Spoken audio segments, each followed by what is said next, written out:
sending the Quinnipiac Bobcats out of the MAC.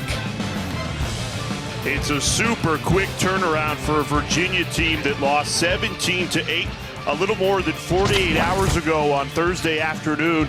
Duke's goalie Mike Adler, a career-high 20 saves. He stood on his head all afternoon long. This is a rough game for the back-to-back champs. Duke absolutely dominating both ends of the field. And to make matters worse for Virginia head coach Lars Tiffany, the injuries are piling up for Virginia. Tiffany told us 6 players playing through pain in that Duke game. And look, the injury bug so bad, our analyst Matt Ward even playing through the pain tonight. That picture taken 24 hours ago. He was under the knife for knee surgery. Matt, I can't think of better medicine than getting to watch some lacrosse tonight. Yeah, what a difference 24 hours makes. But for this Virginia team, it is all over the field, the defensive side, in the middle of the field, at the attack spot. They're going to have to make some pretty significant adjustments if they're going to want to make a push towards Memorial Day. Lars Tiffany, Virginia head coach, was so proud of the guys, the way they battled through the pain threshold on Thursday. But one Cavalier, Matt Moore, has ruled himself out, did not dress. He is out, and that is a big loss for Virginia. It's a huge loss. Matt Moore, second all-time down in Charlottesville for points for the University of Virginia. He is one of the best Dodgers in college lacrosse. Let's see how they make adjustments. Petey Lasala, the face-off guy, was also a game-time decision. You see him there on the field at the face-off X, ready to go. He is going to have to gut this one out tonight because Gable Braun, the backup Fogo, he is out, also did not dress. So Virginia needs Lasala because that's Quinnipiac's strength with Dimitri George. Yeah, Dimitri George, one of the best face-off men in the country, won 20 of 29 last week. One of 2 keys to an upset victory is the face-off position. George and Quinnipiac in the road, navy and gold. Petey Lasala in the home white. It'll be Lasala in Virginia to start with the ball to get us started under the lights in Charlottesville. Virginia trying to bounce back after a disappointing 9-goal loss on Thursday. You know, Matt, offensively, Lars Tiffany just said our shooting was off. How do you fix that? It's just such a quick turnaround. I think you're patient early on, right? I mean, I think Virginia, if they get into trouble, it's when they take the first shot, not the right shot. And that is when goalies can get hot, and then you continue to press.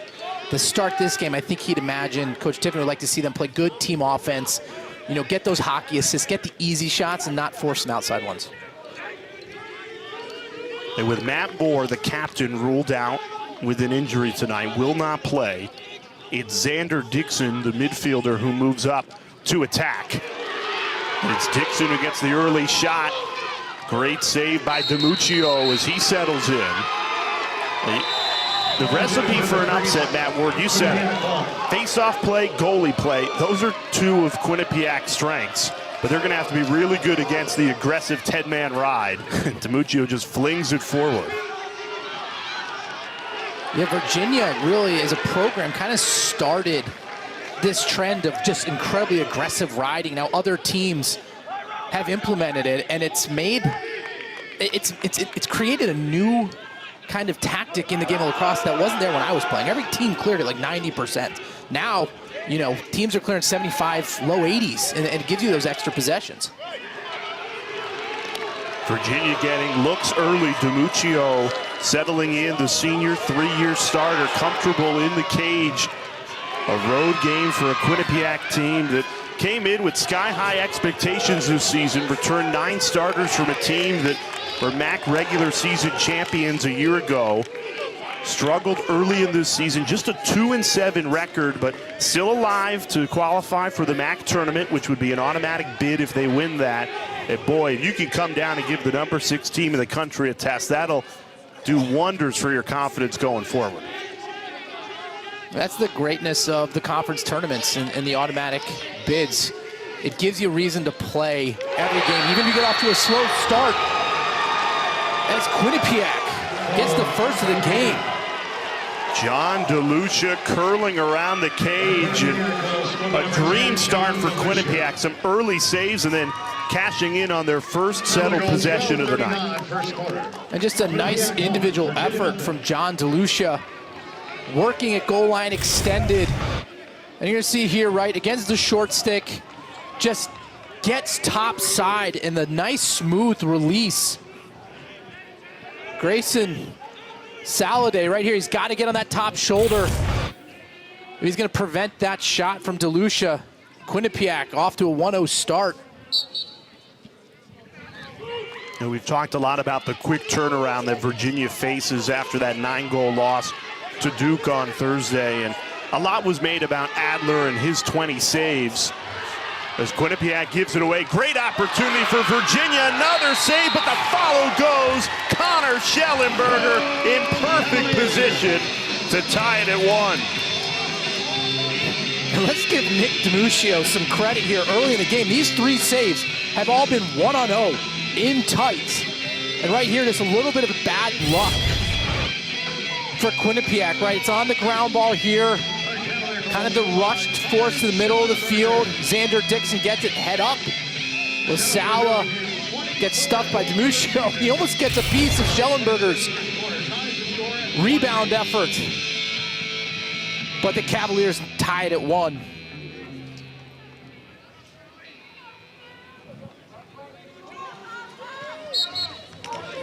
Now, since Lars Tiffany has come in 6 years ago, Virginia has been so effective with that 10-man ride, so aggressive, and Quinnipiac has felt that early. 2 turnovers, the last one led to a goal, and now the Cavaliers can reload. Yeah, and talking about that ride, right, I was talking earlier, the 10-man ride, right, is when you take the goalie out of the crease and you press up to the middle of the field. That used to only really be executed when you were down at the end of games. Virginia, and it quite frankly started when Lars Tiffany was at Brown, they started doing it on loose ball clears. Right? I mean, they were creating all kinds of pressure and turnovers when other teams would never dream of doing that. Schellenberger again. He's got both of Virginia's early goals. This one fires them in front. Connor Schellenberger was the consensus #1 player in the country 2 weeks ago. Not sure if he owns that crown. He's had a couple slow days for him against North Carolina and Duke. But early on here against Quinnipiac, 2 for 2 shooting the nice right to left split. And he buries it high near side. Virginia has a tendency to shoot the ball low. They need to mix it up, and Schellenberger there with a high-to-high release near side. The great individual effort to get his 2nd of the contest. You know, Matt, on Thursday, Schellenberger's first game of the season without a goal. 48 hours later, he's got 2 in the opening 4 minutes. Talk about setting the tone. That's exactly what you want from your best player. Yeah, I don't think he probably slept too well after not getting that goal in that matchup. And again, I mean, this is a player that's scoring and averaging more than 5 points a game. Was the MVP of the NCAA tournament. Quite frankly, it was one of the best performances we've ever seen. And he was only a redshirt freshman. Right back to Schellenberger. DiMuccio, another big-time save, that time to deny Cormier. Battle in front. Finally swallowed up by Nick DiMuccio. He's been good at stopping it. Now can Quinnipiac successfully get a clear? And the scout against Virginia is they shoot low. They go high to low and they shoot low to low. They've got to change it up right here. Virginia, again, showing what they do so well, which is creating chaos in the middle of the field with their riding game. Now, Quinnipiac, 1 settled possession, 1 shot, 1 goal. They'll have to stay that efficient against this Virginia team.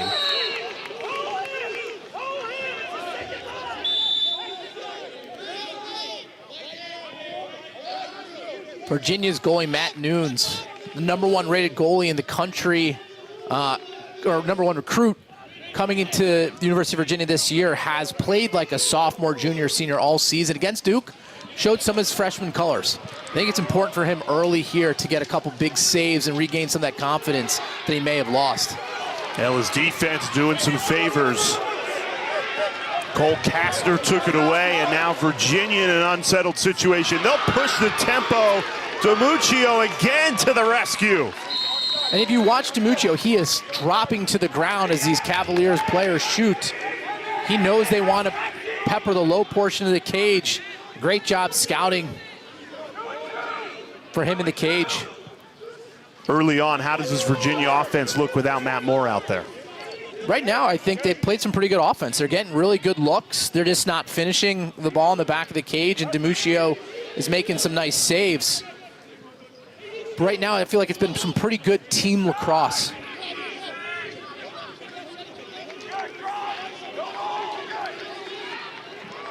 Patrick McIntosh draws the foul. Flags come in, and we'll get the whistle. You're going to see a lot of names rotate through the midfield, in particular for Lars Tiffany. He said he's been disappointed with their midfield production offensively, and now with Xander Dixon moving to attack for Moore, it's going to give some fresh faces opportunities to come in and try and earn some playing time. McIntosh, one of those guys. And right here you can see McIntosh, who's a left-handed player, get held.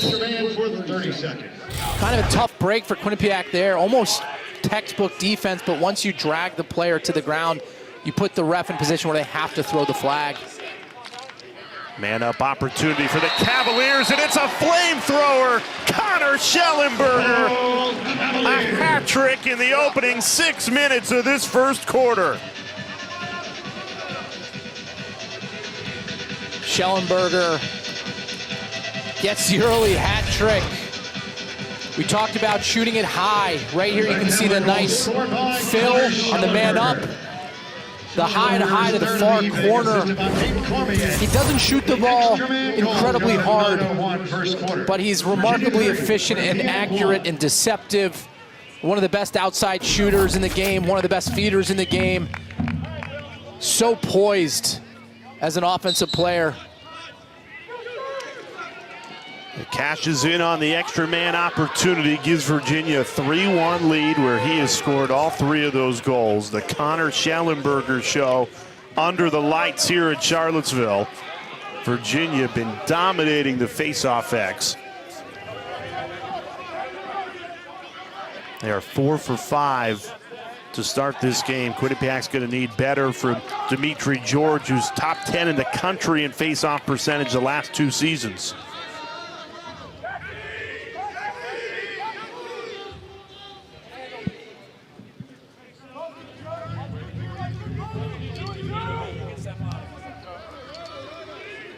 Griffin shots reloading another Cavaliers attack. They've poured on 9 shots early in this game, certainly on the front foot in this matchup, which you expect a number 6 team in the country going against a 2-7 MAC team.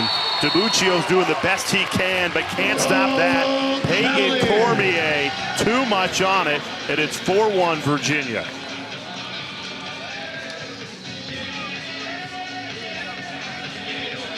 And just a nice job all around for this Cavalier offense. Connors, they need him to get going and making plays like this. The nice vision, the nice hands, low to high. Cormier gets his 35th goal of the season.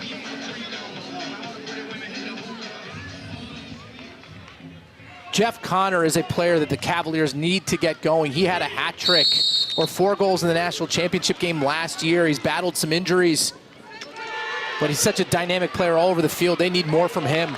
He needs to find his groove. Virginia with 3 caused turnovers already. They've cashed in on the previous 2 for goals.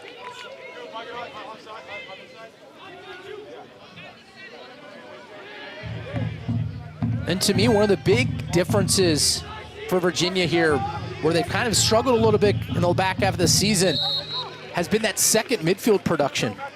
Early in the year, you had players making big impact in the game. Jack Simmons, Evan Zinn, Will Corey, all were winning their matchups. They've been quiet the last few times out. Here's the senior Simmons. Opportunity for him to step up with Matt Moore out of the lineup. Lars Tiffany challenging that group, somebody to step up, and especially on the quick turnaround, give them some much-needed offense out of the midfield. No angle, somehow it still goes. Patrick McIntosh, and it's 5-1 Cavaliers. What a start for Virginia. And this is one of the players I just mentioned. Patrick McIntosh, the lefty from California out of the Salisbury School in Connecticut, gets his 5th goal of the season.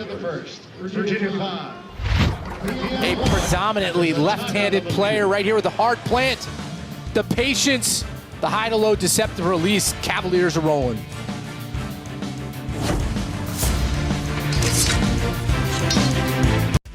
This is for the Quinnipiac Bobcats to play on national television against the back-to-back reigning champions of the sport. Unfortunately, look at the bottom of your screen. They had some horrible worse than traffic, travel problems. 7 hours, 15 minutes. I know it's a Friday on a holiday weekend, but doesn't help when your bus breaks down twice. You got to spend the night in Baltimore. They arrived 4 hours ago, 4 p.m. today, a 28-hour journey that only should have taken 7. Stranded for a night in Baltimore. Obviously a trip they'll never forget, getting to play Virginia. But boy, you feel for the Quinnipiac team that the travel wasn't a little smoother, Matt.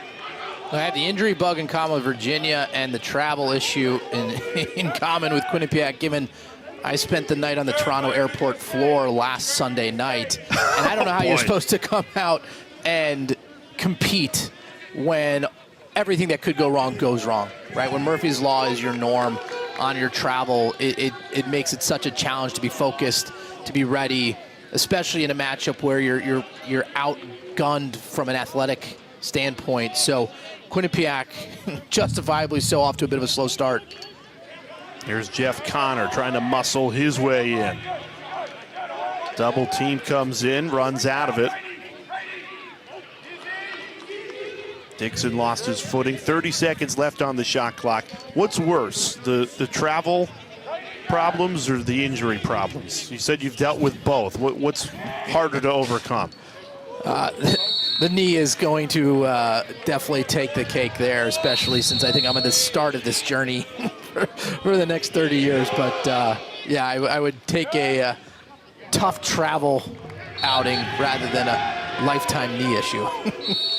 Virginia at least compensating pretty well to start this game without their captain, Matt Moore, in the lineup. Did not dress today. 3 seconds left on the shot clock, and they get the goal. Cormier, his second, buried it right past DiMuccio. And Virginia totally bouncing back from the team we saw on Thursday afternoon against Duke.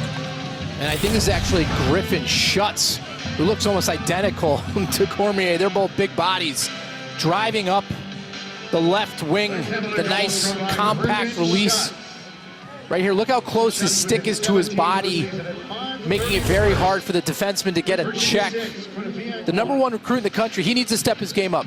Started the season hot. He is a matchup nightmare. But I'd like to see him take the next step here because Virginia needs more out of the midfield production. And we've talked a lot about injuries. How about Petey LaSalla? For the last 2 games, Virginia really didn't think he was going to be able to play. But head coach Lars Tiffany called LaSalla an absolute warrior who wants to compete. 99% of people wouldn't play through the pain he's dealing with, and he is out there not only playing, but playing so effectively. He is 6 wins, 2 losses at the X in this opening quarter.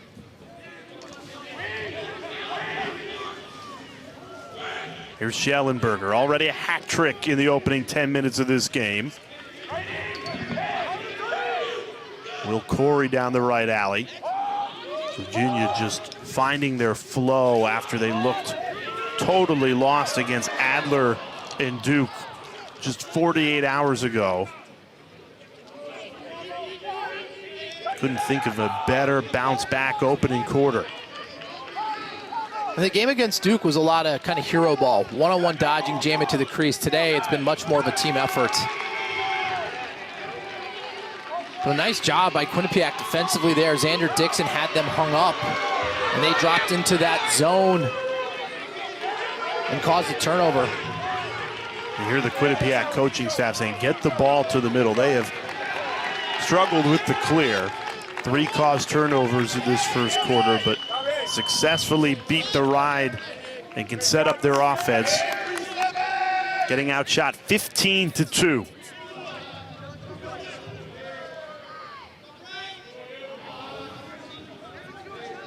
This is Jake Tellers, a junior out of Tolland, Connecticut.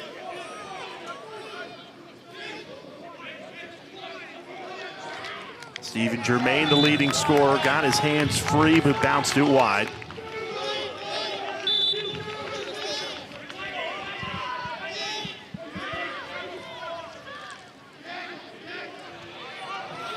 And once again, Virginia suffocating when that ball hits the ground.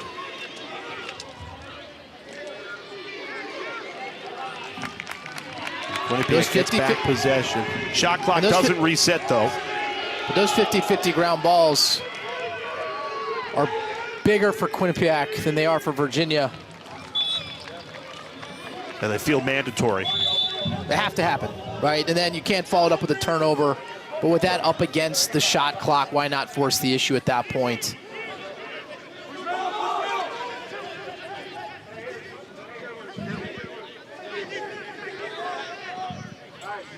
It's funny, at the start of this game, Nick DiMuccio makes 5 saves on the first 8 shots he faces, and I'm sure some Virginia fans out there are thinking, not again, after Adler had 20 on Thursday. But credit Virginia, they really hit a second gear and have been really effective to widen this score, already a 5-goal lead.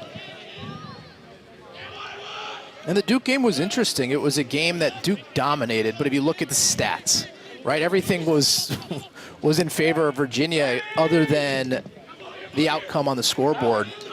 They forced the issue a little bit. Adler played great early on, and then Duke just put them on him in the second half with a confident, good offense for Virginia there. But Duke in the second half was remarkable, and they outplayed Virginia in the second half. I would say in the first half, I was a little shocked to see that Duke was winning in that game. But Duke's a good team, and Virginia needs this game to kind of regain some confidence. Schellenberger teed it up, but it was deflected. Shot clock under 10. It'll go Quinnipiac's way. If you're the Bobcats, you'd love to find a goal here in the final 2 minutes of the quarter. Just give yourself something, anything to take with you heading into the second quarter.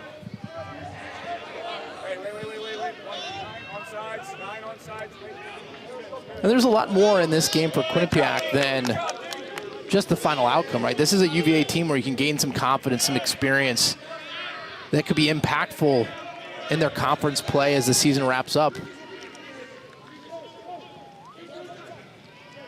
Yeah, the MAC, you have to win your way into the conference tournament. Only the top 4 teams go.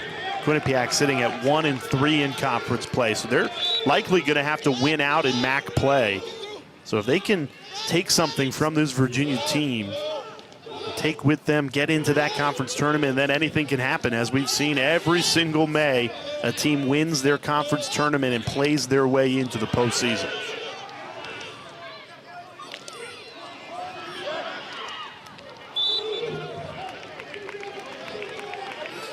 Stays Quinnipiac's way with 26 seconds left on the shot clock.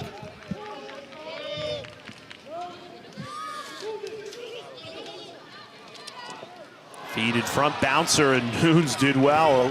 Slow to react to it, but luckily got there just in time to snuff it out.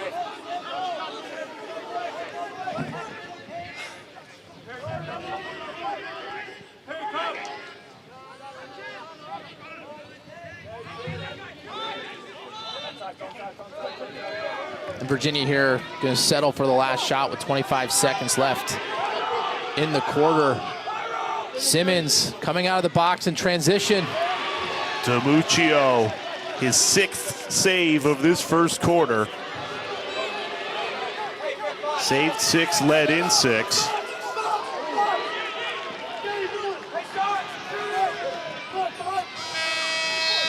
And a Virginia team that only scored 8 goals on Thursday against Duke, notches 6 in this first quarter. You have to imagine Lars Tiffany happy with the offense right now. Yeah, Virginia taking 17 shots in the quarter. 12 of them on goal, and right there, Cormier, the low to high, with a beautiful release. Cavaliers clicking on all cylinders.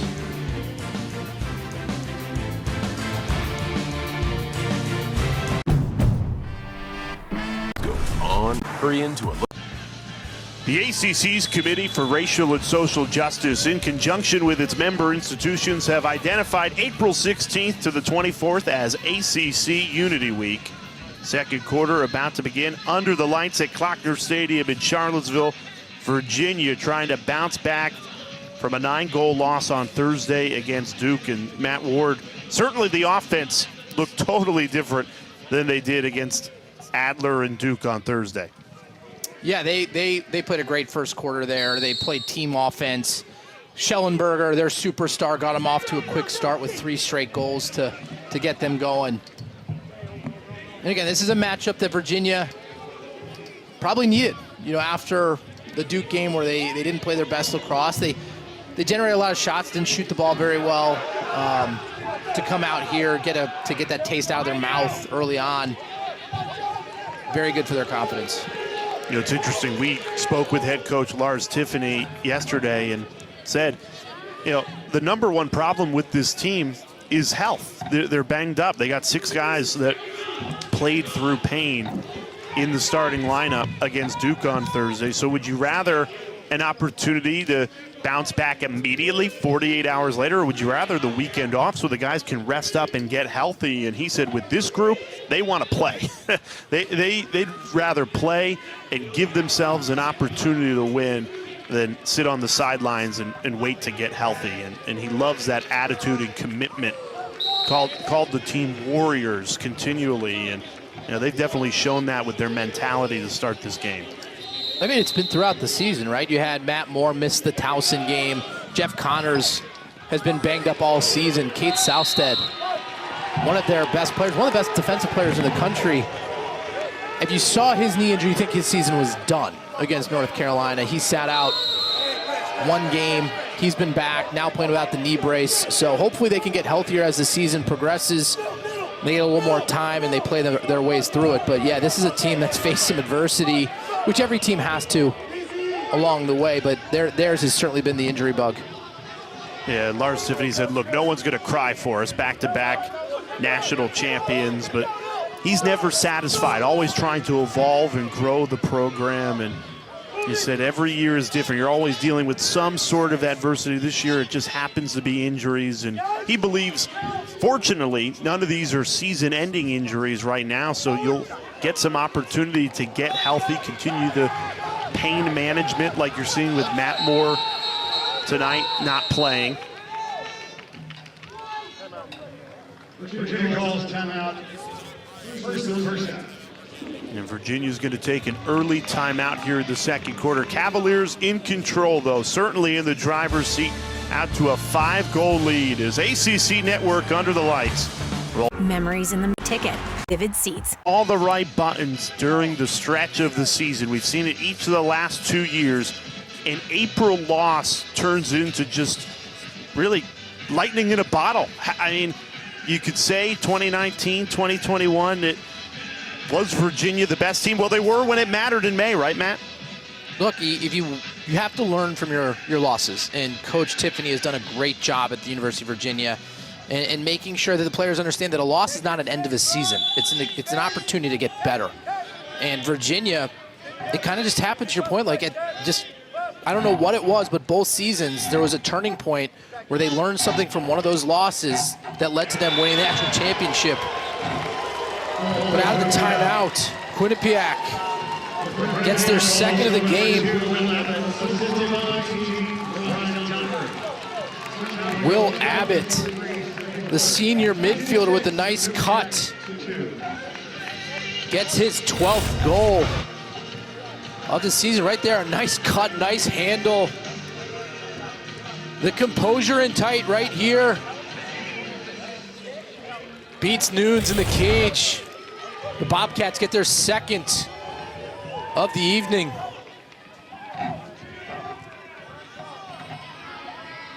A terrific goal by a leader, a veteran, a senior, and Will Abbott to pull the Bobcats back within 4. Lasala continues to dominate at the face-off X. He's won 8 of 10 to start this game. And going back to Virginia, taking that April loss and then getting on their run. Could we be sitting here a year from now thinking, yeah, they look terrible, lost by 9 goals to Duke, and then boom, 1 out in a 3rd straight national championship, certainly what the Cavaliers are chasing. Yeah, I think it's going to come down to health, and I think it's going to come down to the midfield. They're 1 or 2 middies away, so they need Griffin Schutz or Xander Dixon, Jeff Connor to really step it up. There's so much pressure on this attack unit for Virginia. They need the middies to take advantage of that. When a defense focuses so predominantly on the 3 players below the cage, it should open up tons of opportunity for the middies in front of it. Right on cue, Dixon a bouncer, and it's good.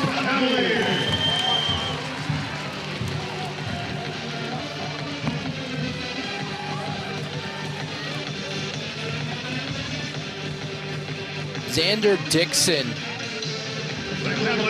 was an attackman in high school. Has played all over the field for the Cavaliers this year. A bit of do-it-all midi. Playing attack tonight right here. Just a nice job stepping up the field, taking that extra step. And as you see right here, look at the angle. So he takes this extra step right there. It opens up the far portion of the cage. The nice 3-quarter bounce shot. Xander Dixon is a smooth, talented player.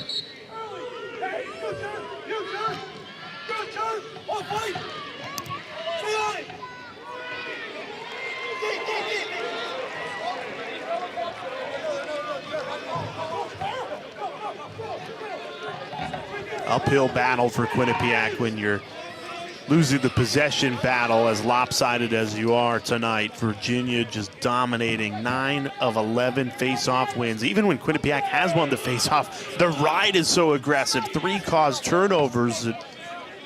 Quinnipiac's got the 2 goals probably on, what, 4 settled possessions in this game? Yeah, that at most. Virginia is taking it to him all over the field. Right there. Wide open. Virginia cashes in again. Now, Michael Binkowski was a player during the COVID season as a freshman. He was playing significant minutes.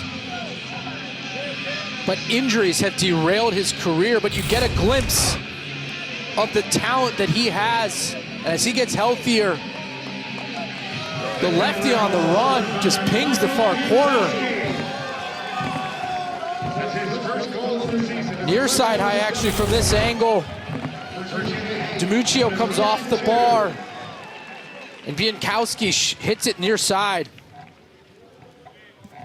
The junior's first goal of the season. That's got to feel good. And Virginia, early in this second quarter, the route could very much be on for a Cavaliers team that needed the confidence. You can't underscore enough that if they had to sit for 9 days until next Saturday to try and shrug off that 9-goal loss to Duke, what that can do to the psyche. Now you get that immediate bounce back 48 hours later, and they have made the most of this opportunity, and they're pouring it on. Jack Simmons' turn to score, and it's 9-2 Cavaliers. And this game is far more important for the Jack Simmons, for the Will Coreys,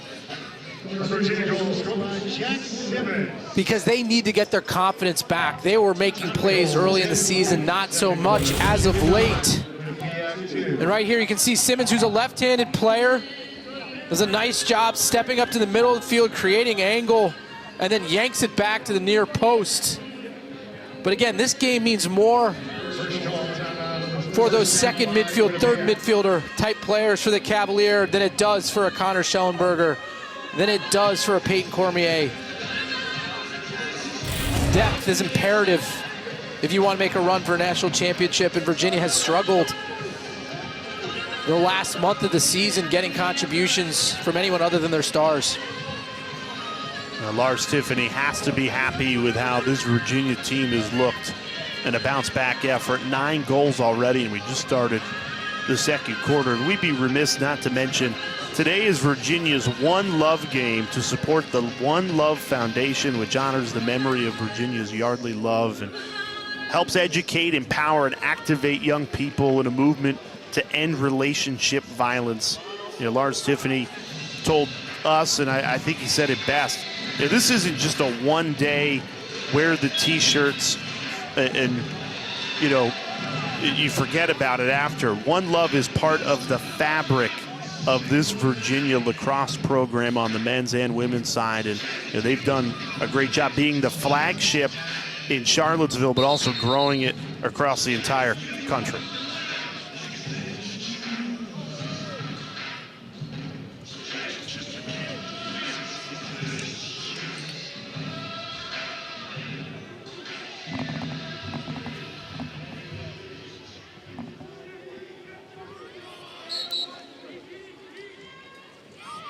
Petey LaSala continuing to make easy work of Dimitri George. And George is no slouch. Near 60% at the face-off X this season. He was 74% a year ago, second best in the entire country. And LaSala has won 11 of 13 at the dot tonight. And again, that's not even a 100% Petey LaSala. He's banged up real bad. Tonight would have been a great opportunity to actually rest him. But the backup Fogo, Gable Braun, is injured as well, so he's in street clothes, so they had to go to LaSala. And if we didn't tell you, you wouldn't know that he's banged up, injured, because he has been terrific tonight.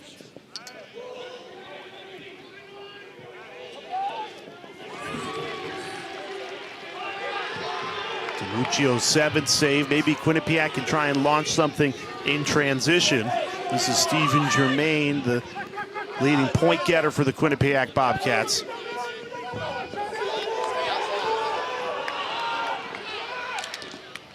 Space, and Nunes did well to block it with his knees. Will Abbott, not going to get many better looks than that one. Quinnipiac aggressive on the ride, wins possession back. Transition opportunities will be critical for Quinnipiac.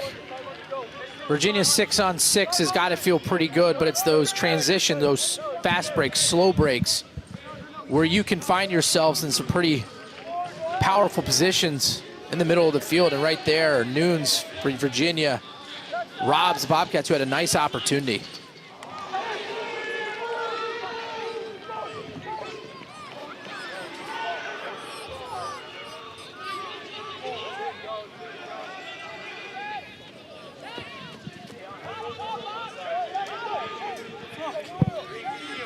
Two really good looks for Quinnipiac, and you get the feeling the Bobcats need to start capitalizing if they want to claw back and try and make this a game.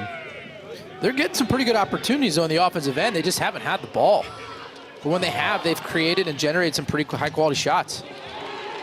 And Virginia just playing with so much confidence on the offensive end right now. The flow is just so much better than it was on Thursday against Duke. Definitely against Duke, I felt like they pressed the individual matchups, and that's a tendency that the Cavaliers have had for the last couple years. And to me, I think those runs that we talked about earlier in that segment all started when Virginia started playing a little bit more team lacrosse and a little bit less one-on-one goal or just a jam it to the crease type assist. When you move the ball down the wings and you roll it and you pass it to the far side and get step-down shooters and skip passes, that's when this Virginia team is at its best. Right? If you watch Maryland this year play lacrosse, I mean, it is as pretty as it gets. They never take the wrong step. They never take the wrong shot. But I don't think they have really any elite one-on-one dodgers like this Virginia team does. But the team offense that they are putting on the field, Virginia does a little bit more of that and a little less of the hero ball. Bouncer, and it goes. Jack Simmons again. That's his second goal tonight. And it is all Virginia. A 10-2 lead, dominant from Lars Tiffany's team. Jack Simmons out of the McDonough School in Baltimore. Just a nice sweep to the middle of the field. He is a left-handed player. He gets to his strength. And the nice release and the bounce shot, the key being that the ball was released and bounces in front of the crease so it has enough time to elevate. It is hard to get the ball into the ground that quickly, to get it top portion of the cage when you're on the run. Oftentimes the tendency is to put it at the foot of the goalkeeper, but Simmons did a nice job there. LaSalle, errant pass, but scooped it to himself.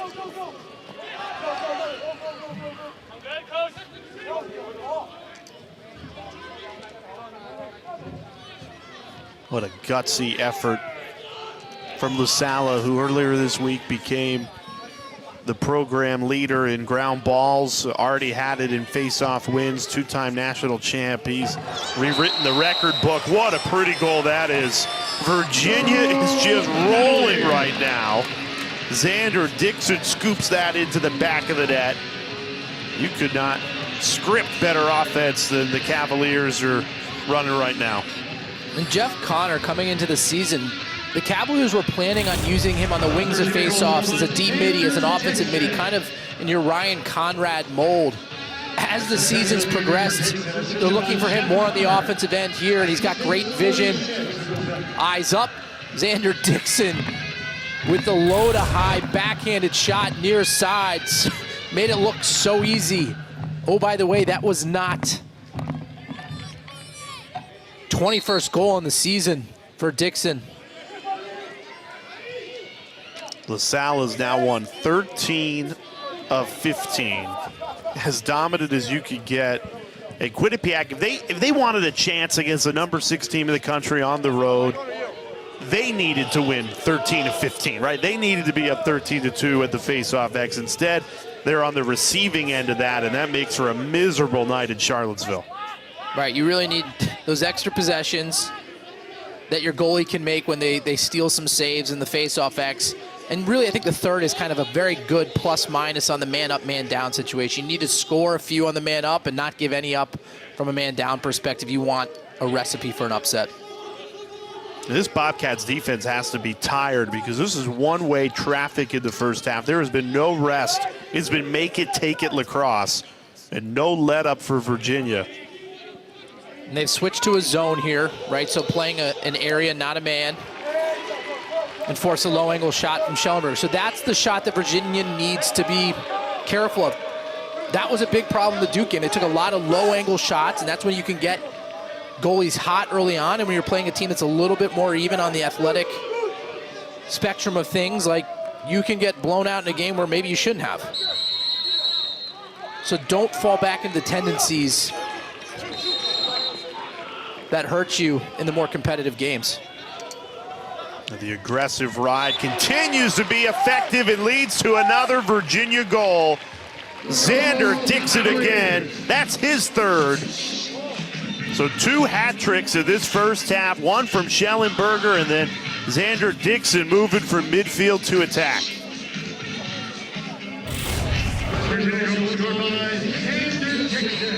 Sahlstedt causing the turnover. And then Virginia, just good, smart, eyes up lacrosse, pushing in transition. Cormier to Xander Dixon with the low to high release. He's such a smooth player, very fluid. A better shooter than he gets credit for. Great hands, good vision. He's a starting attackman on most teams.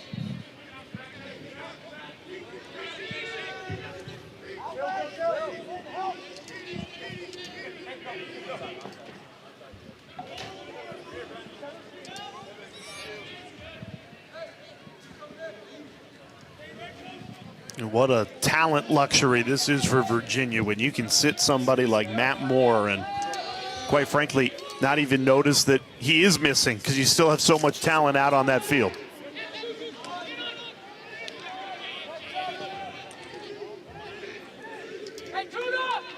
And it's an important rest for the captain Moore, who missed the Carolina game with an injury, taken out of Thursday's game with Just like the nagging hamstring that he can't shake free. So hopefully rest today and reload for the remainder of the season. Petey LaSala wanting to stay in on offense. If I'm Coach Tiffany, that's a no-no in this matchup. Let him take the face off and get off the field.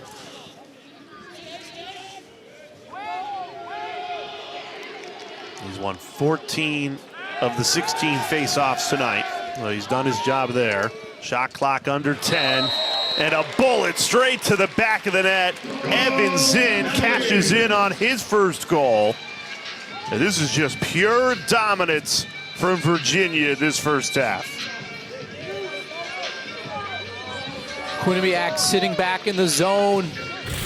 UVA, after a couple sloppy passes, maintains possession. And right here, you gotta get on his gloves. If you're playing a zone, you have to extend out and make the shot a little more difficult. Garfield, number 36 for Quinnipiac, needs to get out on Zinn, and you can see Matt Moore there on the sideline. He approves with how this Cavalier offense is playing here in the first half, that's for sure.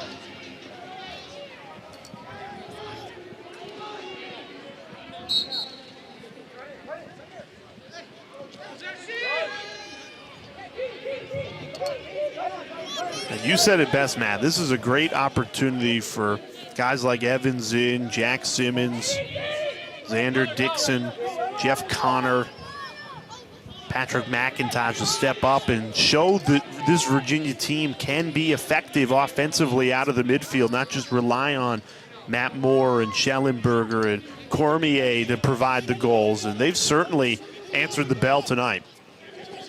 I mean, if you look at this Virginia offense from last year, right? The only piece that's really different is you have no Dox Aiken, right? And he obviously one of the best middies to ever play at Virginia, but had a tough senior year. And so you replace him with Griffin Schutz, but then Peter Garno and Connor. Those were your guys last year. So there is no reason this team can't get clicking at that level and be that dominant. They just need a couple of those middies to step up and play a little bit better. Peter Garno, talented player. He's in a bit of a shooting slump. This is a good opportunity for him to get back into a groove.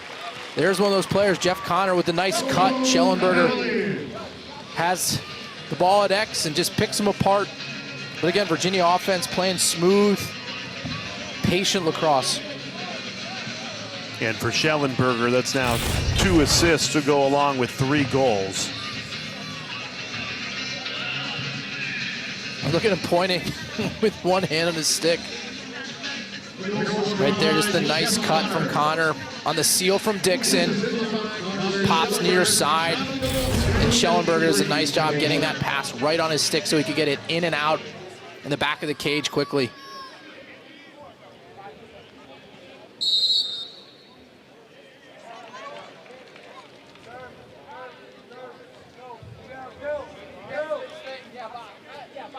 This is going to be a 3rd violation, I believe, on Dimitri George.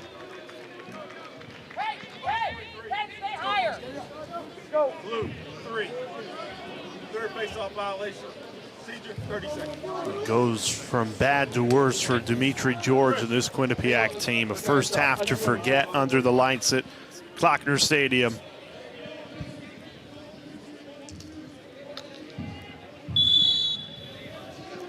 This is a big opportunity for Virginia.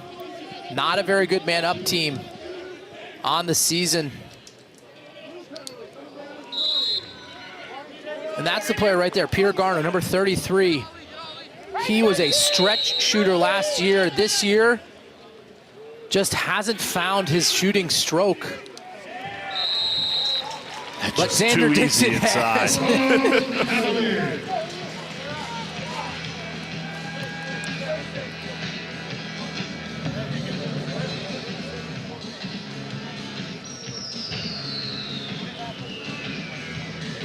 Right there, the man up for Virginia. Made it look too easy. Cormier, eyes up. A nice little show from Xander Dixon. he probably has the best low to high release on this Cavaliers team. But for Quinnipiac, you have to clamp down on the middle of the field. Make them beat you from the outside. Do not let talented players like Xander Dixon get that open on the inside.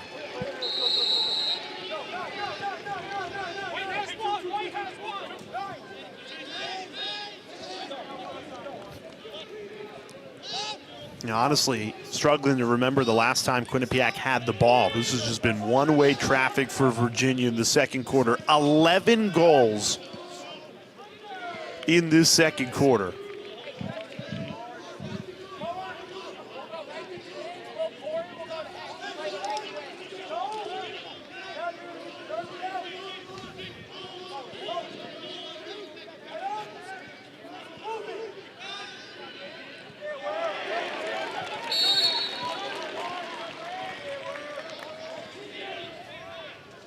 You know, Matt, as an athlete, how difficult is it to not take your foot off the gas when you look up and see that you're up by 13 goals, now 12, as Quinnipiac pulls one back? Because I feel like Virginia's just been so relentless in their approach tonight.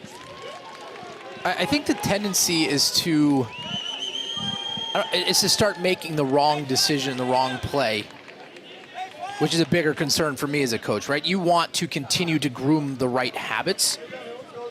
And so you want to make sure that no matter where you're up, and you can kind of enforce your will to make the right plays, because it's not going to come as easy as it is in this game as you're playing teams in the ACC, as you're playing teams in the NCAA tournament.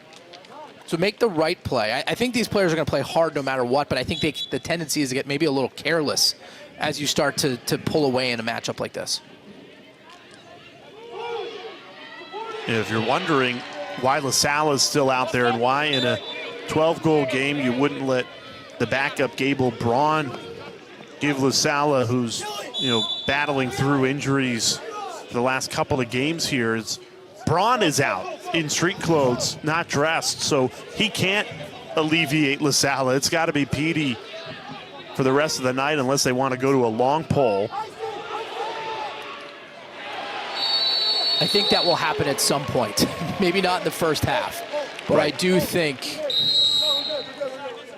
you may see Mitch Whalen, number 43, the long stick for Virginia, taking off face-offs, maybe every other in the second half, just to protect Petey LaSalle.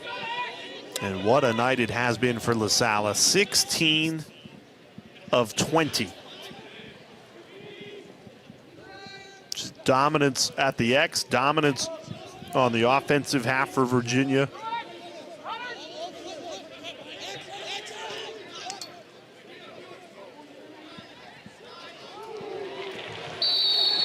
And I think it's not just the score line and the fact that you scored 15 goals in this first half, but it's the way you scored them that has to give you tons of confidence if you're Virginia.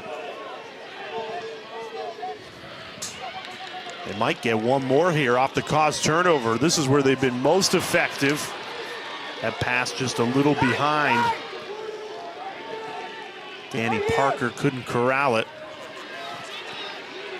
Will Abbott an opportunity, hits the trailer, deflected. You would never know. Virginia's got a comfortable 12-goal lead with the way they're playing right now. Shot out of a cannon like they've been the entire first half. Almost another goal, but denied by DiMuccio. Nick DiMuccio had 11 saves in that first half, but he let in 15. Unrelenting pressure from Lars Tiffany's team. And a 15-3 well-deserved first half lead.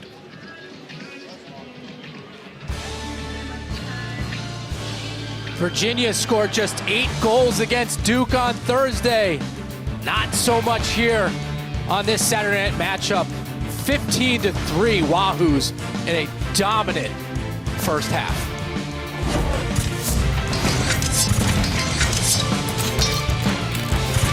As we start this second half, the Cavaliers already 15 goals, a dominant lead over Quinnipiac out of the MAC coming from Hamden, Connecticut. You feel for the Bobcats. This is a game that they've had circled on their calendar all season long. It took them 28 hours to even get down to Charlottesville.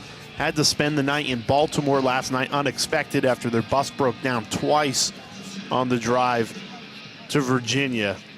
And, obviously Virginia's got more talent. They're the number 6 team in the country. They should be winning this game, but you feel for this Quinnipiac team because Mason Poli's group certainly has their work cut out for them with a second half still left in this one. Yeah, and they tried to change it up there at the face-off. Jared Davis, number 22, taking the draw against Petey LaSalla.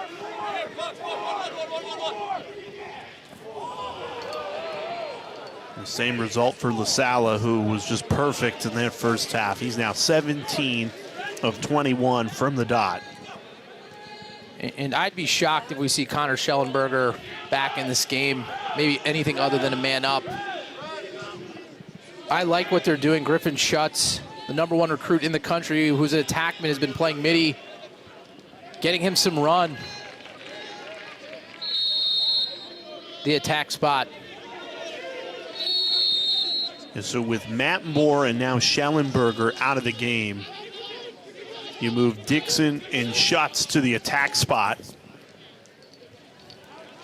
What a luxury that is for Lars Tiffany when you can just take your 2 best midfielders and move them down to attack. And I like it because then guess what? You're opening up some positions for people in the middle of the field to get more playing time. Players like Bierenkowski, Simmons, McIntosh, right? These are the guys that are going to have to make plays. They're going to have to steal a couple goals in May for the Cavaliers to be playing their best lacrosse. You need depth in the middle of the field, and so this is a big opportunity for this team to get better.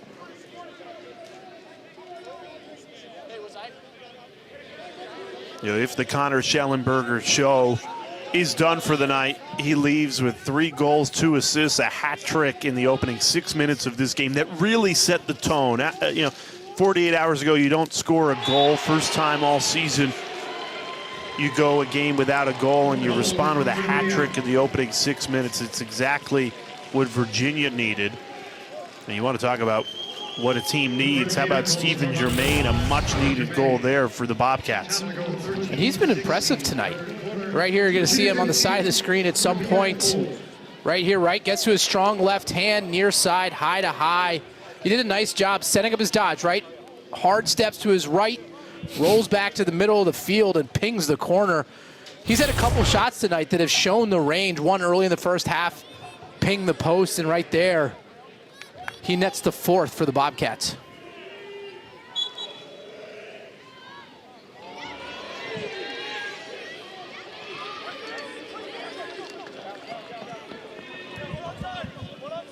If Petey LaSalla stays this dominant, Quinnipiac has no path back in this game. They needed this flipped. Instead, it's LaSalla who's been so dominant against Dimitri George. 18 face-off wins to 4. If Quinnipiac wanted a fighting chance to take down the number 6 team in the country, they needed the lopsided face-off percentage. And instead, they're on the receiving end, and it just made for a really long night because Virginia's got way too much talent. If you give them the extra possessions, they'll make you pay. And they do, right on cue. Huge shot from Griffin Schutz. The freshman showing his range. Really versatile player for this Virginia team. And just nice team offense there. They got Quinnipiac rotating. And you get the ball to Cormier, who's got his eyes up. The nice skip pass there that opens up with that cut right there by Simmons. That gets Griffin Schutz wide open on the backside and showing some range. Definitely a piece he needs to work on and add to his game. Very good in tight. But to be elite, you have to be able to stretch the field, especially if you're playing in the midfield.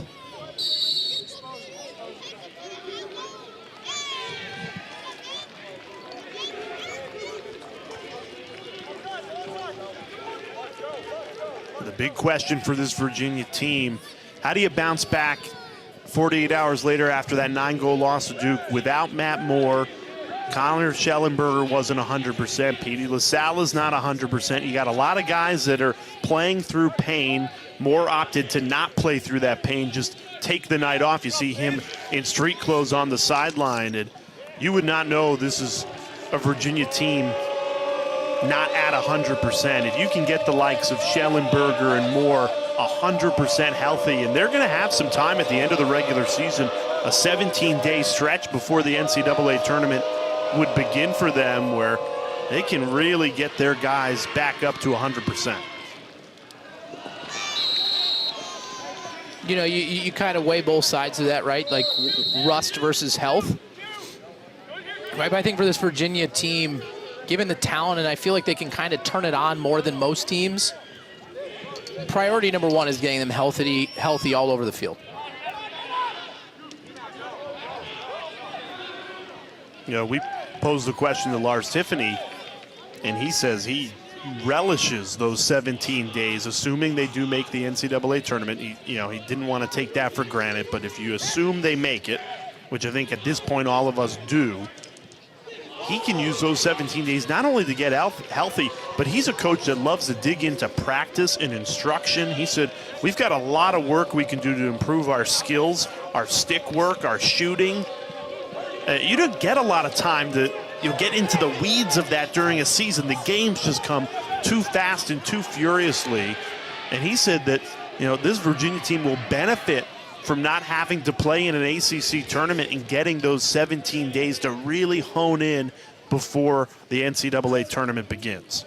And they did that last year, and the biggest kind of thing that came of that was Cole Kastner, right? He didn't play much of the season until they really inserted him on the very back half of the second part, and then to give him those extra days in practice as the starting defenseman, look what it did, right? Like they went from a defensive liability to causing all kinds of chaos, putting the ball on the deck with the length that they have.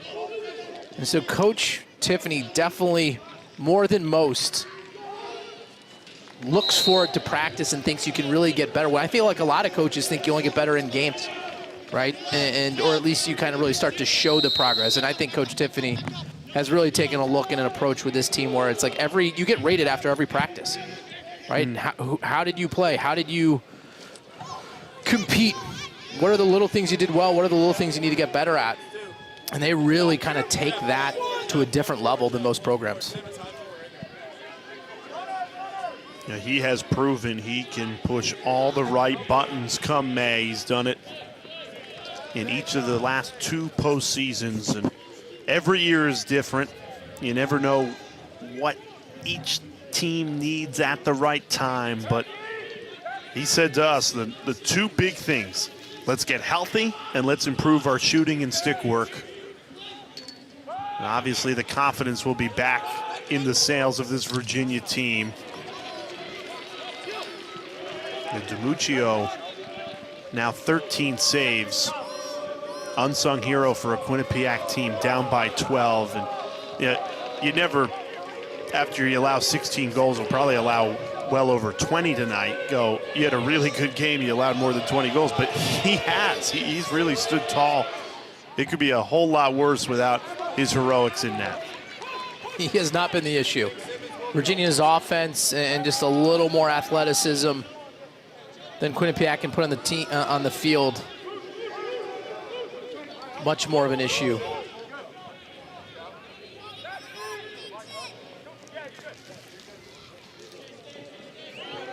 Relentless 29 shots on goal. And Lars Tiffany, he's yet to call off the dogs too. This is a Virginia team that is using every second of this game to better themselves. If they had beaten Duke by 9 on Thursday, do you think at this point he's calling off the dogs? No, I think I think he approaches each game as its individual kind of purpose. And for him, I think it's the depth. He is trying to get some of his younger players, maybe not your marquee players, to regain some confidence. Make the right plays. Simmons has a few goals in this game. McIntosh has a few goals. Nunes in the cage had a tough outing, trying to get him confident again.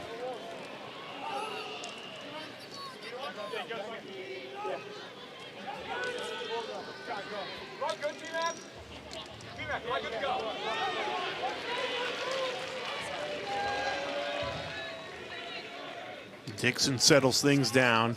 He's been a big bright spot tonight, leads Virginia with 4 goals.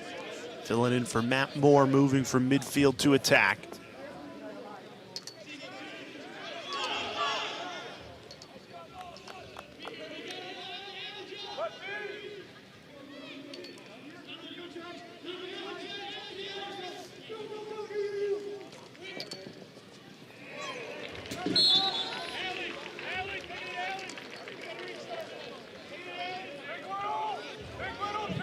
Cormier just loves that low wing. Doesn't need a lot of room. He's got great hands, gets it in out of his stick quickly. You know, it's funny about Cormier. Scoreless against Duke, another guy. Both he and Schellenberger went scoreless on Thursday. That snapped a 22-game goal streak. And tonight, he's been more about the assists. 4 assists, only 1 goal. But you know, usually he's the guy that'll camp out and score. Instead, he's getting into the assisting game tonight. Which I actually like, because that means Virginia's moving the ball quickly on offense and getting it to him. He's got great vision, right? He's not much of a passer off the dodge, but when he's got his feet set and the defense is rotating, he can definitely pick you apart. And to me, that means that UVA's offense is running smoothly and fluidly and making the right steps.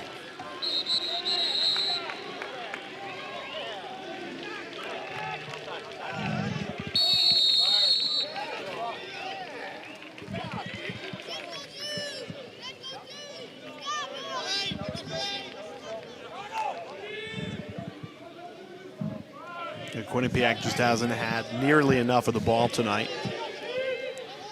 They've turned it over 12 times. At the face-off X, they're losing 19-4. In terms of percentages, I would say maybe they've had 10% possession. At best. Yeah, and that might be kind. And it's tough to win in this sport when you don't have the ball in your stick. Their offensive efficiency has been really high. 4 goals on 10 possessions, now 5 on 11. Yeah. And a nice individual effort there. Yeah, I mean, it's again, right there, when they've had the ball, they've created some pretty good scoring. And John DeLucia there gets his 2nd unassisted goal of the game. He started off the scoring for Quinnipiac, and right there, nets another.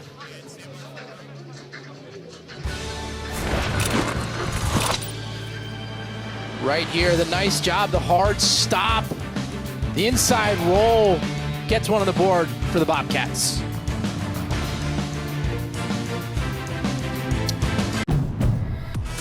Follow your adventures with the thrilling performance of Honda, the brand owners are calling the most fun to drive. Hurry into a local Honda dealer where new vehicles are arriving daily. The ACC's Committee for Racial and Social Justice, in conjunction with its member institutions, have identified April 16th to the 24th as ACC Unity Week. The Virginia Cavaliers dominant, 5 minutes and change left in the 3rd quarter. Matt Ward, Jay Alter with you under the lights at Klockner Stadium. Boy, the stars are out in Charlottesville. Virginia 16-5 lead. Earlier today, the Division I Men's Lacrosse Committee releasing their first take at the top 10 in terms of who would be in the NCAA tournament. Remember, the top 8 would be hosting in that first round. Matt, what stood out to you? Again, how deep the Ivy League is, but I'm not sure if anyone's really like at the top echelon of college lacrosse, right? You had Cornell and Yale lose today.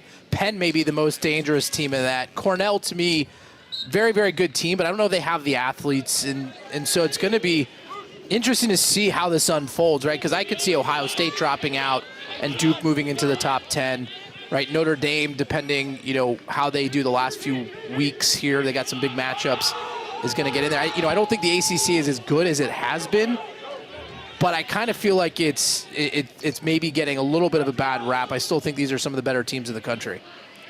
It's funny you say that because, wow, another great shot by Dixon. That's now 5 goals for him tonight, moving from midfield to attack. in place of the injured Matt Moore, and he has delivered big time. 5 goals to his name. Yeah, and right here, just a nice job stepping up the field, and it's that smooth release. And I said it earlier, I really truly believe he's the best low to high shooter on this Cavaliers team. He's just so fluid. So you were just talking about the ACC teams maybe getting a bad rap. It looks like Virginia, this is all according to Lacrosse Reference, who does a terrific job, by the way, 96%. Duke, they're saying 90% chance they're going to be in when it's all said and done. Notre Dame, North Carolina, again, according to Lacrosse Reference, they've got a lot of work to do, 28%, 22% respectively. And they have the games to win, right? I mean, Notre Dame's a team that started the season losing 3 or 4 straight against really good competition. And now they've got Pat Cavanaugh, who's a Thornton Award finalist last year. He's got 21 points in his last 3 games. They're starting to click offensively, and we know they always play great defense. That is a team to watch out for. Right? Again, it's almost like I felt like in the NCAA basketball, everyone was kind of down on the ACC. They weren't going to be there. And, you know, they didn't ultimately win the national championship, but they probably were the strongest conference based on the, you know, how their teams fared in that tournament. I feel like Lacrosse may be very similar. Yeah, 3 teams in the Elite 8, 2 teams in the Final 4 with Duke and North Carolina. I'm with you. It's actually very similar to the ACC basketball season all year, all regular season. You had to hear about how the league was down, how this is a horrible year.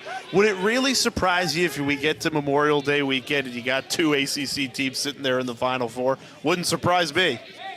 I think it's probably more likely than not, you know, at this point. I mean, again, Duke and, I mean, any one of those teams. Duke is a team. Like, you know, Coach Danowski probably was to me, the first coach who really was like, I don't care if we win or lose early.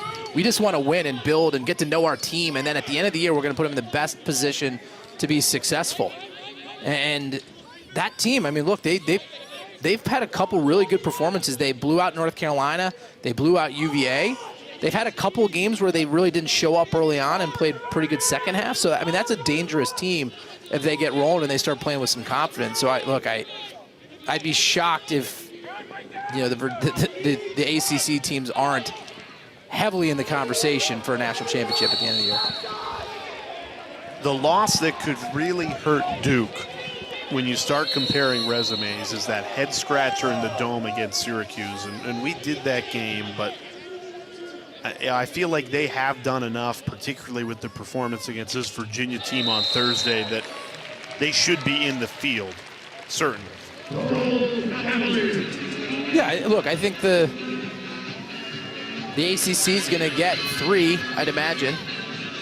But it's going to be hard for them to get 4, given how good the Big Ten and the Ivies are. I mean, look, Brown today, I watched them. They were awesome. Like, they can create all kinds of offense, both off-ball and one-on-one matchups. And if they get good goalie play, I mean, they can compete with anyone. You know, it's just going to be, there's too many teams. There's too many teams, and that's the great part about our sport is it's growing. The talent is so much broader than it ever has, but the conference isn't, you know, the NCAA tournament can't expand beyond where it's at. And so there's going to be some teams that potentially could win a national championship that will not make that tournament.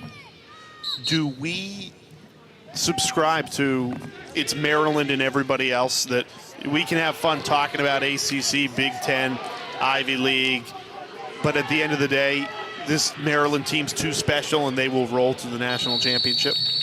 It's looking that way. I mean, if you watch them play, it's awesome. It's fun to watch. They are so well coached. They make the right play every single time. They ride it back. Their goalie's playing well.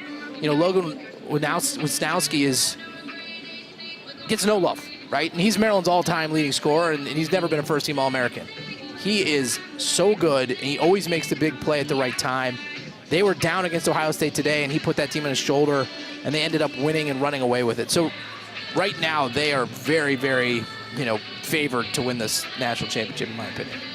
Committee, again, ranking the top 10 teams for the first time today. Maryland had that #1 spot. They will likely stay there. 4 Ivy League teams in the top 10. Virginia came in at #7. They were the lone ACC team in that top 10. I love this by Lacrosse Reference. So average bids per conference, Ivy League over 4. I think they probably have a good shot at 5, if especially the way Brown's come on as of late. And then, yeah, you're probably taking 2 or 3 from the Big Ten, 2 or 3 from the ACC. Yeah, look, I mean, Big East and the Patriot, like, the favorites need to win those conference championships if, the Big Ten and the ACC are going to get their 3s in. Because, to your point, the Ivy League, right? I mean, Cornell's going to get in. Yale's going to get in. Penn's going to get in. Princeton, yeah. Let's not forget about probably the best team right now.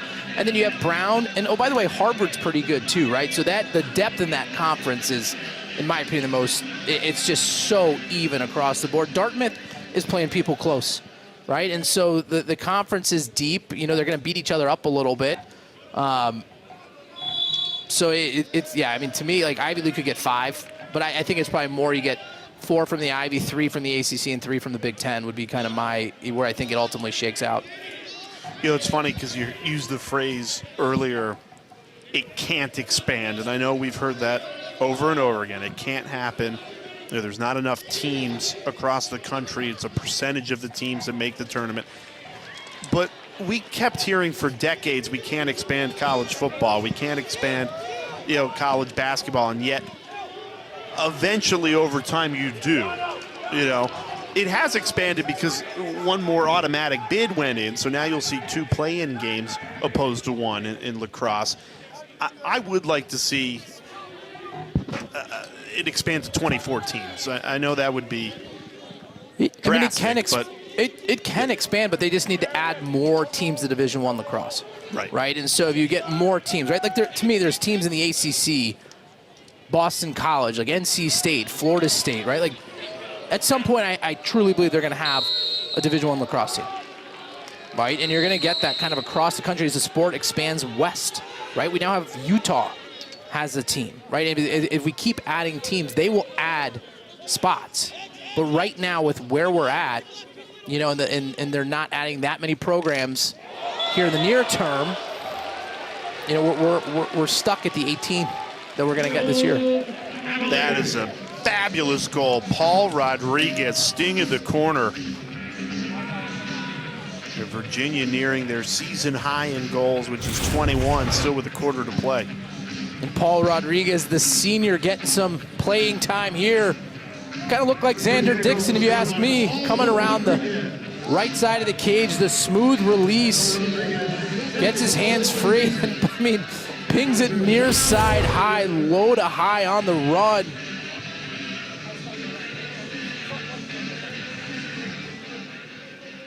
What a shot from Paul Rodriguez.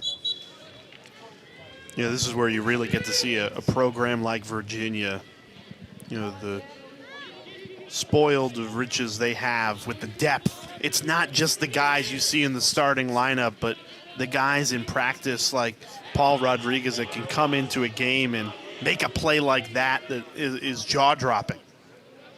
It's as important as the best players on the team, right? Like the teams that are great, that are competing for the national championship. It's because in practice, they don't get a day off, right? The people that aren't on the field are giving it their all in practice and making them better every single day, right? The teams that have big drop-offs from the top to the bottom tend to struggle.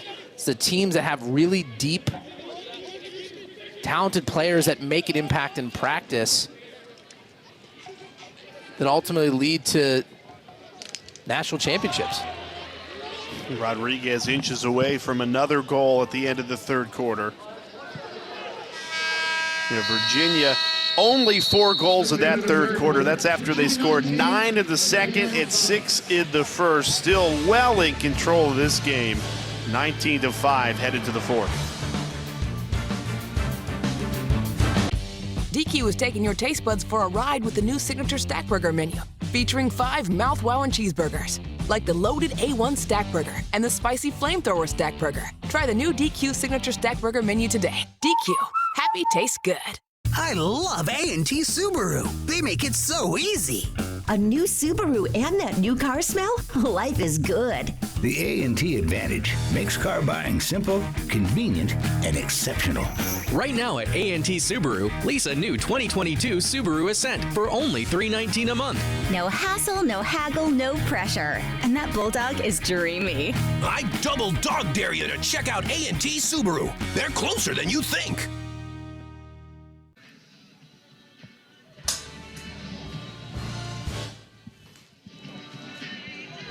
Together for 48 minutes. Start to finish and beat them.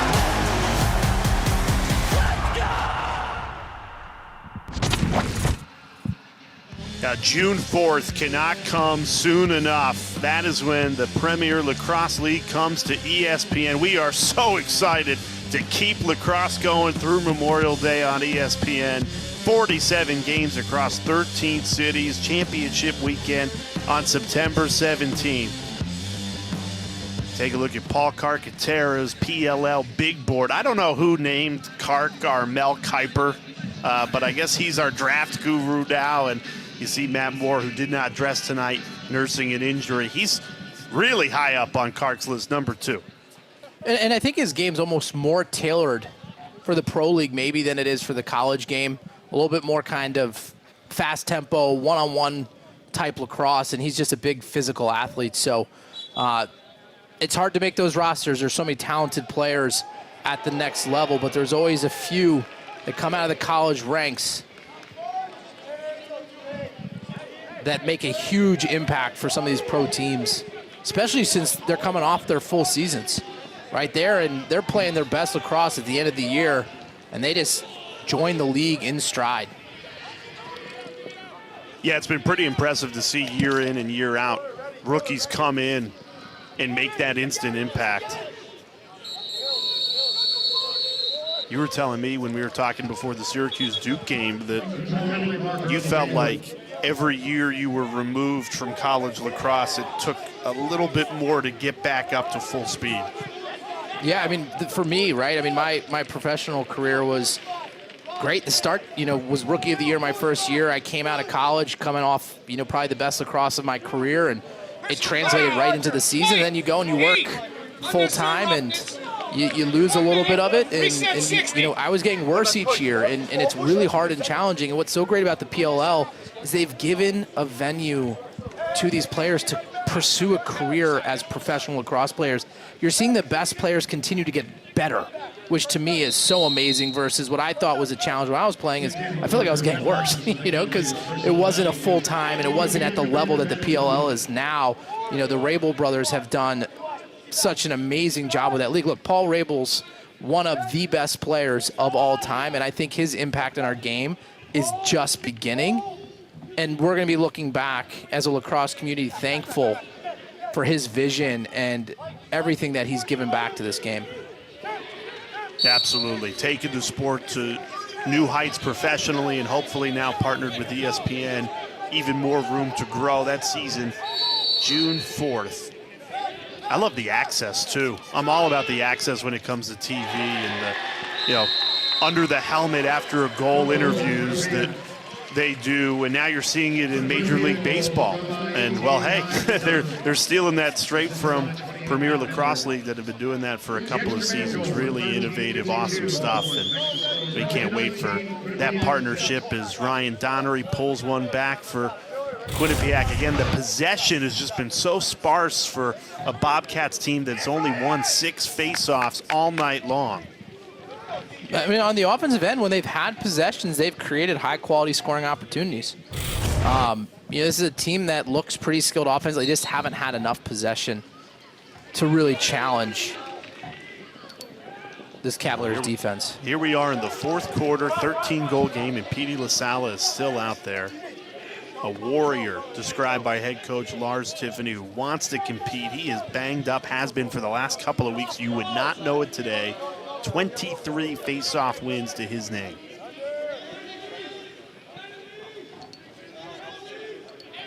This team will go as far as he can take them, right? I mean, if you watch the matchup against Maryland early in the year, he didn't have a great showing. That Maryland early on won the significant amount of possession, and UVA, as a result, kind of fell behind, right? But he can get hot.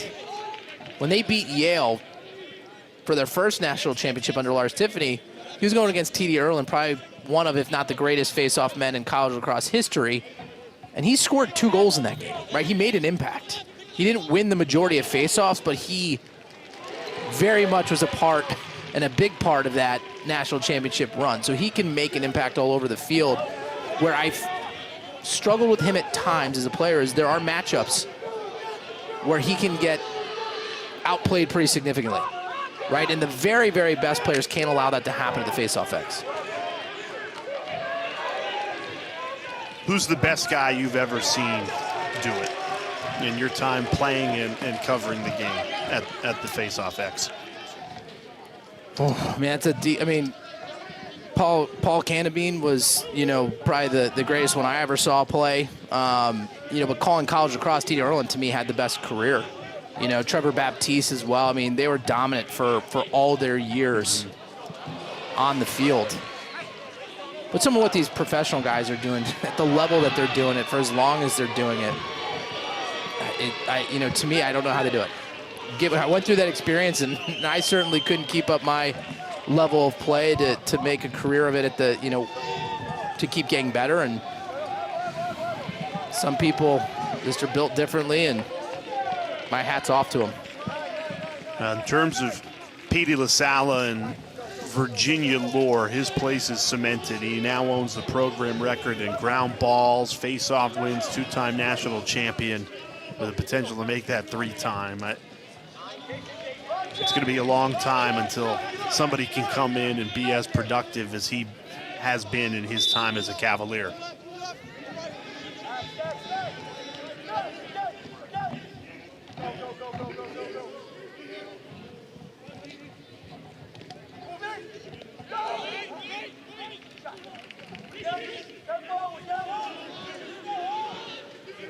And Lars Tiffany's taken out the freshman Matthew Nunes in cage. Instead, it's David Roselle, the junior out of Charlotte, who's in between the pipes right now for the Cavaliers.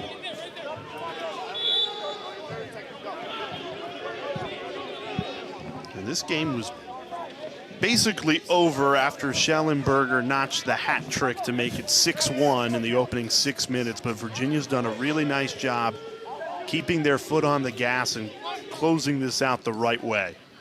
I think you could make an argument that the game may have been over the second time Quinnipiac's bus broke down on the way down from Connecticut.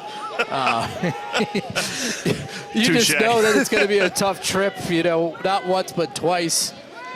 It takes a lot out of a team. It really does. Travel is exhausting. And when you have an experience like that, where you just... Yeah, if you missed it earlier, what should have been a 7-hour drive from Hamden, Connecticut to Charlottesville, Virginia, turned into a 28-hour nightmare, which involved staying in a hotel in Baltimore. They got there at 2 o'clock in the morning after 2 bus breakdowns, had to wait for a new bus to come get them this afternoon. They didn't even get to Charlottesville until 4 o'clock in the afternoon. If you really think, it's like... a baseball, let's just say Major League Baseball, they flew to Japan and got right off the plane after that long of a flight and went straight to the ballpark and tried to compete. Not many teams can do that. No, it's a tough task with the talent gap. It gets even tougher with those travel struggles. And Virginia, credit to them, have capitalized on all that. And right there, Evan Zinn does a nice job getting the ball to Patrick McIntosh, the lefty, getting his second goal of the game. If you watch, it's kind of funny, you watch this game for Virginia, some of the people who were playing midfield are now playing attack. They really are a positionless team. They don't care if you're a midi in high school or an attackman in high school. They're going to find the best place to put you in on the field. Connor Schellenberger last year started as a midi, right? Matt Moore started as a midi. They put the 6 best players on the field regardless of their offensive position. That's a great point. And I feel like Virginia under Lars Tiffany has done that better than any team in the country. Yeah, and credit Coach Kerwin. You know, it's not easy to run an offense where you're not really regimented in who's an attackman and a midi, because it's hard to get back in defense. It's hard to stop transition offense when you're just running a fluid offense like that.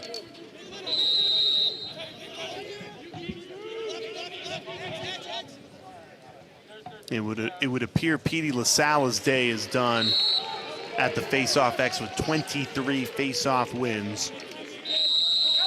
With the back out, Gabriel Braun out. There's Coach Kerwin. He's got to be happy with the way his offense looked, particularly in that first half. 15 goals. You know, averaging a goal every other minute. Tough to beat that.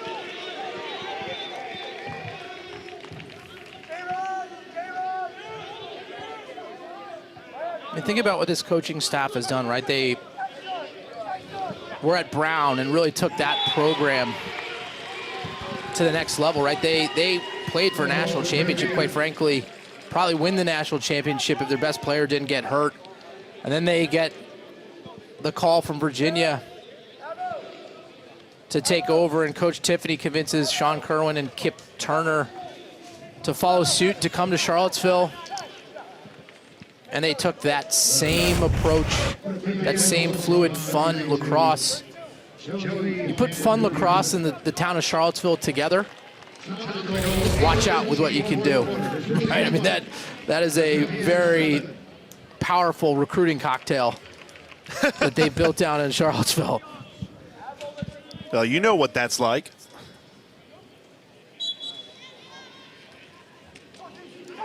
Winning breeds better recruiting and more winning, right? I mean, absolutely. You know, but it's the hard part, right? Hard work beats talent unless talent works hard. And at times it's not as easy to convince the best players to work as hard as they need to, and Coach Tiffany never lets them take a day off. You're never where you need to be, and every day is an opportunity to get better. Quinnipiac with their brightest moment of the night. 2 goals in 20 seconds. Make it take in lacrosse. This is a team that expects to compete in the MAC the rest of the way, trying to gain something to the fourth quarter.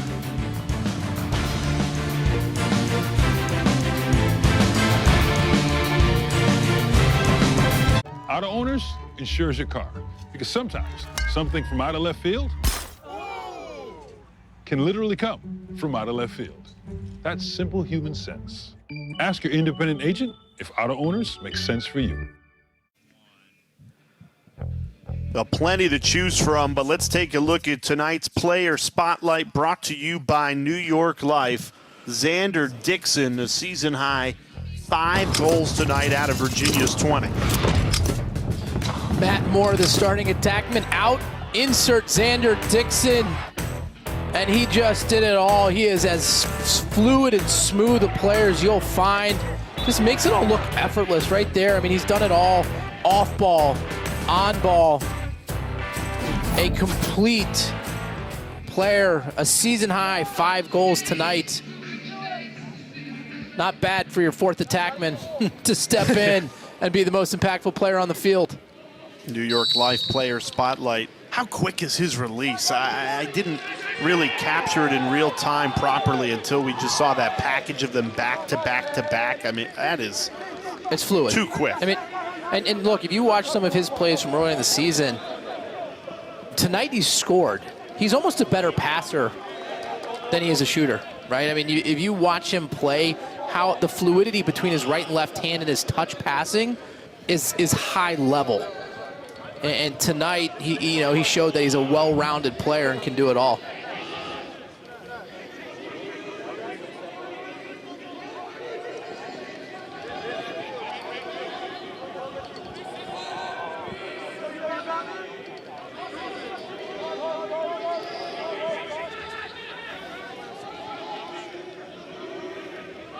You know, it's funny that the committee puts Virginia in at number 7 today, releasing their top 10 for the first time, the projected tournament field as it stands today on April 16th. They were preseason number 1. I know Maryland is the undisputed number 1. I'll give them that. I'm telling you, I'm not drinking the ACC Kool-Aid when I say this, Matt. I still think it runs through Virginia number 2, and that's not to take away from the Ivy League. It's just the respect you have to give the Cavaliers because they've done it the last 2 postseasons.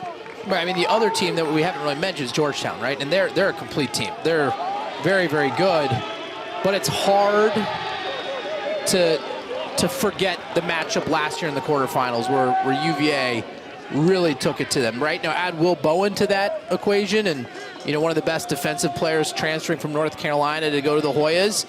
Obviously that was a young team that's gaining more experience and becoming quite the confident program. But I think if Virginia plays its best game, I still think right now it's Maryland and then, some distance and then the next teams. But again, Virginia has the depth to compete with them, especially if they can win at the face-off X. New goalie for Quinnipiac, it's the freshman Mason Oak making his collegiate debut. He'll never forget making his first college action against this Virginia team, the back-to-back reigning champions, and first shot he faces finds the back of the net. Right there, Regan Quinn dodges down the wing. Rodriguez, the senior, nets his second of the game. Almost a carbon copy. The smooth release. Stepping up the field. Now, this is what I was just talking about. April losses, tourney bosses under Lars Tiffany. You get that April loss against Duke in 2019, then 8 in a row, champions. Last year was Syracuse. They lost twice to that Orange team. Not a good Syracuse team. Win 4 in a row, NCAA champions. And then could we be looking back at that loss to Duke 48 hours ago, 9-goal loss on a Thursday afternoon, and they beat Quinnipiac handily tonight. The upcoming schedule breaks pretty good for Virginia. At Syracuse and then Lafayette, and then 17 days off to rest up. I just think we could be looking back thinking, man, they did it again. Exact same recipe. If they play team offense, right, good passing down the wings, moving the ball through X, perfectly timed cuts, opening up pass lanes, giving Matt Moore and Connor Schellenberger the ability to become distributors, not just goal scorers. They're tough to beat. They're very efficient. They can press, though, right? They can get out there, and if they don't shoot well early on, they have a tendency not to take a deep breath and say, hey, let's take better shots. They try to put their foot on the gas and take worse shots, right? And that's when goalies are playing with confidence and you can get in trouble. That's what happened against Duke in that game, right? Adler was phenomenal early on, and he made a lot of really good saves. But then if you kept watching the game, UVA's shots kept getting lower angled, more forced, more contested, and that's when Duke ultimately pulled away. And look, Lars Tiffany won't be fooled, on a game against a 2-7 Quinnipiac team out of the MAC. He still wants his team to improve their shooting. He made that clear on our coaches call this week that, their shooting is just not good enough. So they'll try and rectify that in the final 2 games of the regular season. But then the importance of those 17 days before the NCAA first round. If there's a coach of the country that can use those days productively to improve a team without actually playing games, it's Lars Tiffany.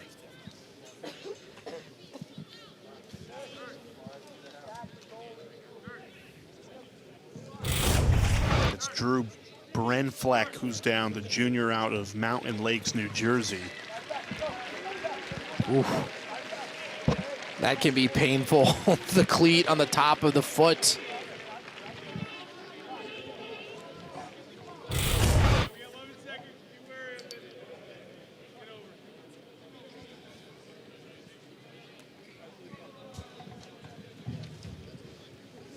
Right there, getting helped off the field. Hopefully he's okay. Usually those are more of a contusion than anything super serious, and I hope that's the case. That's a lot of pressure and a lot of weight going down on the top of your foot.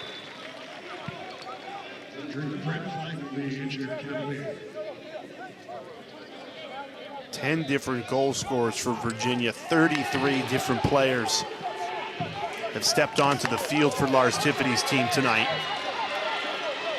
And a bounce-back performance that they desperately needed. They looked so strong in the first half. Quinnipiac's grown into the game in this fourth quarter. I credit the Bobcats for never putting their head down. They lacked the possession in this game, but they've shown flashes, that's for sure. And right here, Grant Pearsall, the freshman, with a nice job off the turnover, very patient, smooth looking release. His first goal of his career.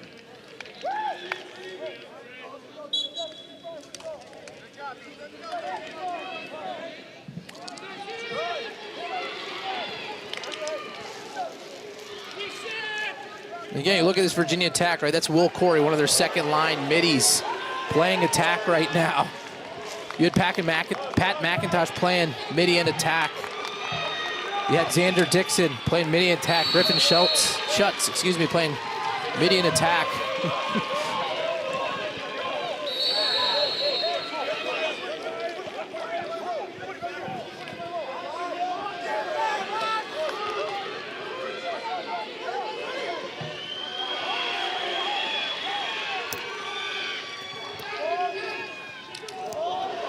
To further emphasize the importance of Petey LaSalle, dominant at the face-off X all night long, 23 face-off wins to just 6 losses. Since he's come out of the game, Quinnipiac's won the battle at the dot 3-2.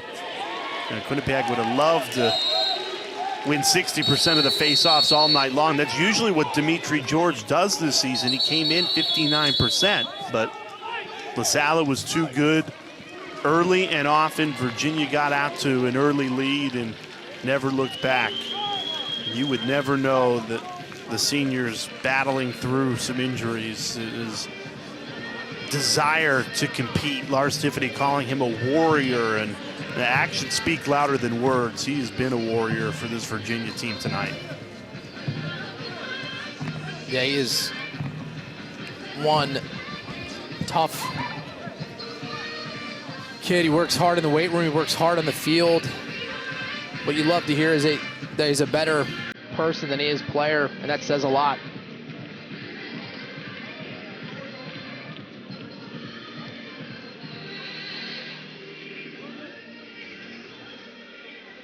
And I think result against Duke on Thursday aside, this Virginia team is still the top team in the ACC. The committee certainly thinks so, releasing the top 10 for the first time today. They've got Virginia at number 7, the lone ACC team in that top 10. Virginia's number 1. How many do you think are going to get in when it's all said and done, Matt? And I guess who would you put 2, 3, 4? Because that's the debate right now. Yeah, I mean, look, to me, I think Virginia's in. I think how it's going to unfold, I think it's going to be Duke or Notre Dame 2, 3, and I think UNC will end up 4. But again, the nice part to this is UNC has matchups against Notre Dame, against Duke. They can really make an impact here, and they have 4 top 20 wins already, right? So the resume may tell a different story, but when I look at the teams that I think could make a run to a national championship, I think Duke, Notre Dame, and UVA, they can be in the fight. They could be there. I think it's brutal if you're a team that did so well to work your way to, one of those 8 seeds where you're hosting, and you get an unseeded Notre Dame or an unseeded Duke or an unseeded North Carolina. That's kind of your bubble watch right now. That was before Ohio State's loss today, although a loss to Maryland won't really hurt the Buckeyes all that much. Right, but I mean, you look at Harvard at 23% versus North Carolina at 22%. Harvard lost today. Brown won. North Carolina won. So those numbers are going to switch, right? And right now, Kayla, I think I would have North Carolina ahead of Harvard. I mean, Boston University, I don't know. Like, what is their great quality win? It's, the committee tends to look at RPI and top 20 wins. So it'll be interesting to see how it plays out. But for sure, this will be the year where the best teams have been left out of the tournament, more so than any other year in college lacrosse. Yeah, a selection show where you actually get to the end of it and go, I can't believe they're out. We haven't had that in a couple of years. And all it will those numbers, for sure by the happen way, this year.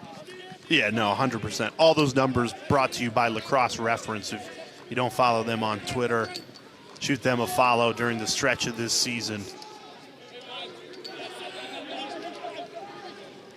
It'll be interesting to see where Virginia sits come Monday in the Inside Lacrosse poll.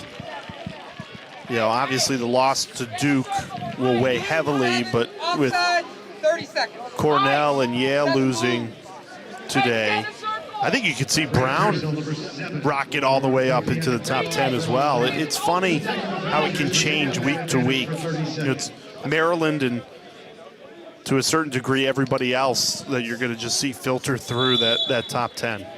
Look, I think you see Duke. I think you see Duke jump pretty high, and I think to your point, I think Brown. Watching them play, I was really, really impressed, and back-to-back wins against Penn and against Yale, like they deserve a top 10 at this point. So I think you're going to see Duke maybe jump UVA, and I think they're going to stay around 6, 7, 8, and then maybe Brown kind of creep up higher. It'll be. I mean, I'm glad I'm not making those decisions. Now, the big question for Virginia coming off that performance against Duke on Thursday is with the quick turnaround, with the injuries piling up, Lars Tiffany telling us that he's got 6 guys that played through pain on Thursday. How would they look tonight? How would they respond tonight? Well, they answered every single question they could have. A dominant first half, jumped out to a 15-3 lead, and comfortably took this one to the finish. All without Matt Moore, who did not dress today, their captain and leader on attack. And look, Coach Tiffany put these games in the schedule for a reason, right? Back-to-back play. That's Saturday to Monday, right? I mean, that's what the national championship is. It's you get a day between your games, and he tends to do that once a year to get the team ready. That, you know, if they're fortunate enough to be in a position where they're playing Memorial Day, and that it wouldn't be a new experience. It would at least have had some sort of rhythm and preparation similar to what they're going to experience at that point in time. Well, they certainly responded as well as you could have hoped from the Cavaliers' perspective. A dominant 21-9 win to improve to 9-3 on the season. Xander Dixon moving from midfield to attack, provided 5 goals. Schellenberger, a hat trick in the opening 6 minutes. And a dominant Virginia win, 21-9. For Matt Ward, the injuries were no problem for you either, partner. You did a good job coming off that knee surgery. Cavaliers take it 21-9. So long from Charlottesville.